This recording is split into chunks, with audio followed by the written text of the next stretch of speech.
Electro homeopathy मेटेरिया Medica के पढ़ने के क्रम में आज हम लिम्फेटिको ग्रुप की औषधि L1 में मिलाई गई कुल औषधीय पौधों का अध्ययन करेंगे।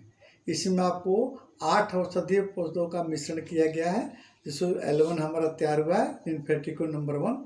तो कौन कौन से औषधीय तत्व उसमें मिला, औषधीय पौधों का सम्मिश्रण किया गया है, उसके कैरेक्टर के बारे में हमने उसके आपको लक्षण के बारे में अध्ययन करेंगे।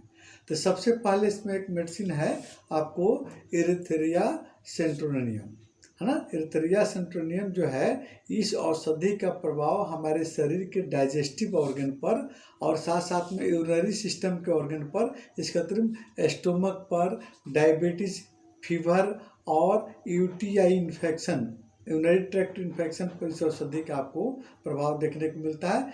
लॉस ऑफ एपेटाइट, भूख का कम लगना या इंडाइजेशन, आपको इसके साथ हेमोरॉयड पाइल्स, डायबिटीज़ और साथ साथ में एंटीऑक्सीडेंट का काम करता है ये औषधि। दूसरा नंबर में देखते हैं आपको हेमलस लेप्लस। तो हेमलस लेप्लस का भी ये नर्वस सिस्टम पर काम करने वाली औषधि है। आपको नर्वस सिस्टम को स्ट्रॉन्ग करती है, मजबूत करती है। अनिद्रा, आप बेचैनी और साथ साथ में तनाव, अगर इस परिस्थिति में आप हैं तो उस परिस्थिति में आप इस औषधि का प्रभाव आपको देखने को मिलता है। उस औषधि का प्रयोग करके देखेंगे। साथ साथ में आपको म्यूकस मेम्ब्रेन पर, मस्कुलर पेन पर, चक्कर आना और साथ साथ में मूत्र लाने वाली ये औषधि है, डायरेटिक औषधि है। तीसरा नंबर है पल्मोनेरिया ऑप्शिनलिस। तो पल्मोनेरिया ऑप्शिनलिस जो है, ये रिस्पिरेटरी ऑर्गन पर काम करने वाली औषधि है। इंटेस्टाइन पर भी काम करती है, यूरिनरी सिस्टम पर भी काम करती है, स्किन पर भी इस औषधि का प्रभाव देखने को मिलता है। अब जैसे अस्थमा, ड्राई कफ, पीप युक्त घाव हो, आपको नर्वस डिजीज, डायबिटीज़ या हमारे शरीर की प्रतिरोधक क्षमता को बढ़ाने में भी मदद करती है, प्रतिरोधक क्षमता को आपको सक्रिय करती है औषधि। चौथा नंबर पे औषधि है आपको मेनाइंथस ट्राइफोलिटा, है ना। इस औषधि का प्रभाव भी आपको डाइजेस्टिव ऑर्गन के लार्ज इंटेस्टाइन पर होता है और इसके चलते आपको फीमेल रिप्रोडक्टिव ऑर्गन पर भी इस औषधि का प्रभाव देखने को मिलता है। और इसके चलते आपको कंस्टिपेशन हो या आपको यूट्रस में पेन हो, साथ साथ में पेनफुल यूरिनेशन हो, पाइल्स, फीवर, हेडेक इत्यादि रोगों में इस औषधि का आपको अच्छा काम देखने को मिलता है। 5वां नंबर की औषधि है आपको ऑक्जेलिस एसिटुला, है ना। ऑक्जेलिस एसिटुला में आपको इस औषधि का प्रभाव भी डाइजेस्टिव ऑर्गन के लार्ज इंटेस्टाइन पर देखने को मिलता है। ये कब्ज नाशक होती है।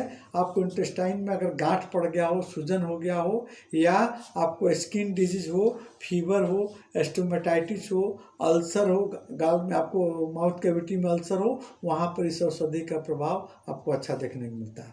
उसके बाद आता है सिमुरुबा अम्बरा। ये औषधि जो है आपको, इसका भी आपको लार्ज इंटेस्टाइन पर इसका प्रभाव अच्छा होता है।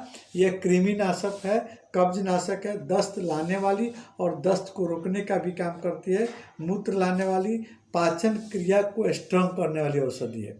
इसके बाद द्वितीय औषधि आपको इचिनेसिया एंगुस्टिफोलिया, है ना। इस औषधि का प्रभाव जो है हार्ट के राइट साइड पर होता है ना, जहाँ आपको गंदा रक्त शरीर से कलेक्ट होता है। तो इस तरह ये आपको ब्लड प्यूरिफायर का काम करती है। और ये आपको स्किन डिजीज में जैसे फोड़ा फिंसी हो, पस युक्त घाव हो, वहाँ पे औषधि अच्छी काम करती है। आपको विष, आपको किसी तरह का विष जैसे स्नेक बिट हो या बिच्छू डंक मार दिया हो या आपको बड़े तैया का डंक से आपको प्रभावित हैं, तो वहाँ पर इस औषधि को लगाइए और इंटरनल प्रयोग करिए, बहुत अच्छी लाभ करती है।